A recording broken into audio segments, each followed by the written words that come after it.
मुझे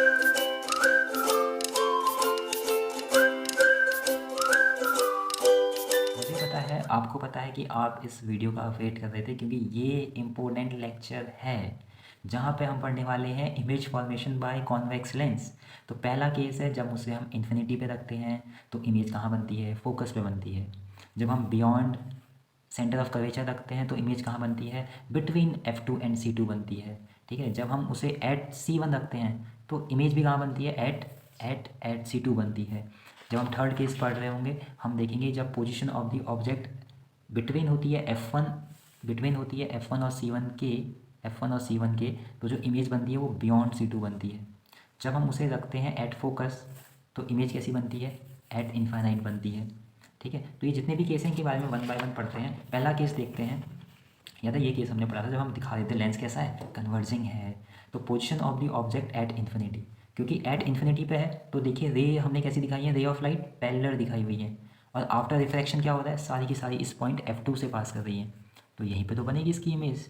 तो position of the image at focus F2। Nature कैसा है? रियल है, इन्वर्टेड है और हाईली डिमिनिश्ड है। यहाँ साइज इतना बड़ा, यहाँ साइज इतना छोटू सा। रियल है क्योंकि लाइन डॉटेड नहीं है। ठीक है, रियल का मतलब होता है which can be obtain on a screen. Inverted मतलब ये इमेज कैसी बनेगी? उल्टी बनेगी ऐसे करके। अच्छा, नंबर 2 केस है बियॉन्ड 2F1, या फिर उसी को हम बोलते हैं C1, यानी कि सेंटर ऑफ कर्वेचर से पीछे है। देखिए सेंटर ऑफ कर्वेचर से अगर पीछे है तो ये पहली रे ऑफ लाइट है, ये parallel to the principal axis है। आफ्टर रिफ्रैक्शन पास हो जाएगी एट फोकस से पास होकर जाएगी। नंबर 2 ये थर्ड वाला केस है, देखिए ऑप्टिकल सेंटर से पास कर रही है तो बिना किसी डेविएशन के चलेगी। तो दोनों कहाँ पे मीट कर रहे हैं? यहाँ पे, और ये पॉइंट F2 और C2 के बीच में है। तो वही लिखा है कि जो पोजीशन ऑफ द इमेज होगी वो बिटवीन F2 एंड C2 होगी। इमेज का नेचर कैसा है? रियल है, इन्वर्टेड है, और जो साइज है वो डिमिनिश्ड है। यहाँ इतनी है, यहाँ पे छोटी हो गई। अच्छा, अब हम देखते हैं आगे। एट 2F1, या फिर इसी को हम C1 बोलते हैं, तो हमने C1 पे अपनी इमेज को रखा। ये parallel to the principal axis है। After refraction passes through the principal focus, ये ऑप्टिकल सेंटर से पास कर रही है विदाउट एनी डेविएशन। तो position of the object at C1, position of the image at C2।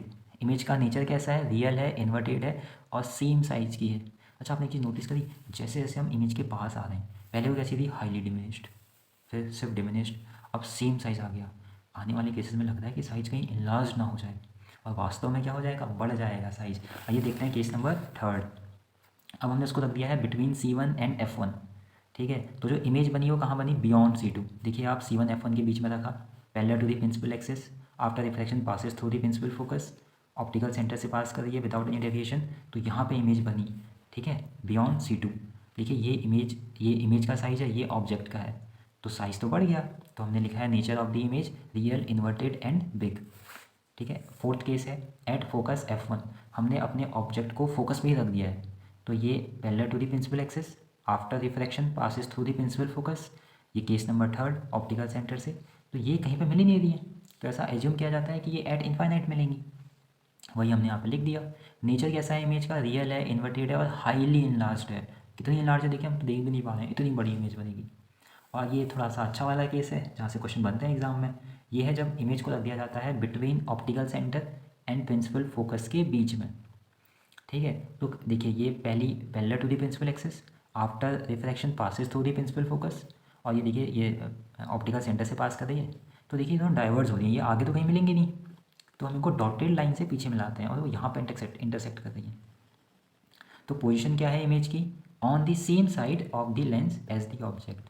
जिस साइड ऑब्जेक्ट है उसी साइड उसकी इमेज है।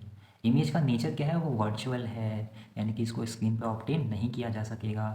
देखिए डॉटेड लाइन से बनाई है ना हमने पीछे को, और इरेक्ट है। देखिए ये भी सीधी है और ये भी सीधी बनी, लेकिन साइज कैसा है? साइज थोड़ा सा बढ़ गया है, इनलार्ज्ड है।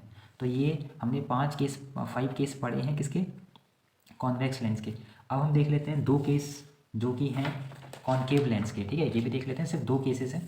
पहला, एट इन्फिनिटी पे जब हम एक कॉनकेव लेंस के सामने ऑब्जेक्ट को रखते हैं तो उसकी जो इमेज बनती है वो कहाँ पे बनती है? एट F1 बनती है। देखिए ये पैरेलल रेज आ रही है, इसका मतलब है ऑब्जेक्ट एट इन्फिनिटी पे parallel to the principal axis.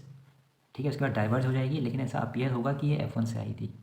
Similarly देखिए डाइवर्ज हो गई, लेकिन ऐसा अपीयर होता है कि F1 से आई थी। हमने इन दोनों को मिलाया, यहाँ पे मिली, तो इसका ये कहाँ पे इमेज कहाँ फॉर्म होगी? एट फोकस F1 पे होगी। नेचर कैसा है, देखिए अगेन वर्चुअल आ गया क्योंकि डॉटेड लाइन है तो वर्चुअल तो होगा ही, और इरेक्ट होगा, और हाईली डिमिनिश्ड, यहाँ पे इतना बड़ा साइज, यहाँ पे इतना छोटू सा size.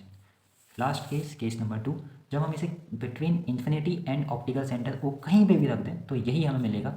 Position of the object between infinity and O, देखिए बिटवीन इन्फिनिटी एंड ओ के बीच में हमने रख दिया, ठीक है। ये parallel to the principal axis, after refraction diverge हो गई, लेकिन हम इसको डॉटेड लाइन से यहाँ पे मिलाएंगे। ये ऑप्टिकल सेंटर से पास हो रही है विदाउट एनी डेविएशन, तो ये दोनों कहाँ पे मिली, यहाँ पे मिली, ये देखिए यहाँ पे। तो यानी कि ये कहाँ पे मिला हमें, between F1 and O। Position of the image कहाँ मिली, बिटवीन F1 एंड O। और इमेज कैसी है, उसका नेचर कैसा है, देखिए डॉटेड लाइन आ गई तो वर्चुअल होगा, वर्चुअल के साथ हमेशा इरेक्ट रहता है, तो देखिए इरेक्ट है। और साइज़ देखिए यहाँ पे इतना बड़ा था, यहाँ पे इतना छोटा हो गया, यानी कि डिमिनिश्ड। तो ये वो टोटल 7 केसेस हैं जहाँ से एग्जाम में क्वेश्चन बनते हैं, ठीक है, आप लोगों के लिए। तो उम्मीद करते हैं आपको वीडियो पसंद आई होगी, और आपको एक बार क्या करना है, कॉपी पेन लेके खुद भी इन सब चीज़ों की प्रैक्टिस करते रहनी है, ठीक है, वरना ये डायग्राम इतने आसानी से बन नहीं सकते हैं, ठीक है। तो चलिए ठीक है, कमेंट करके बताना आपको वीडियो कैसी लगी वीडियोज़ में। तब तक के लिए गुड बाय।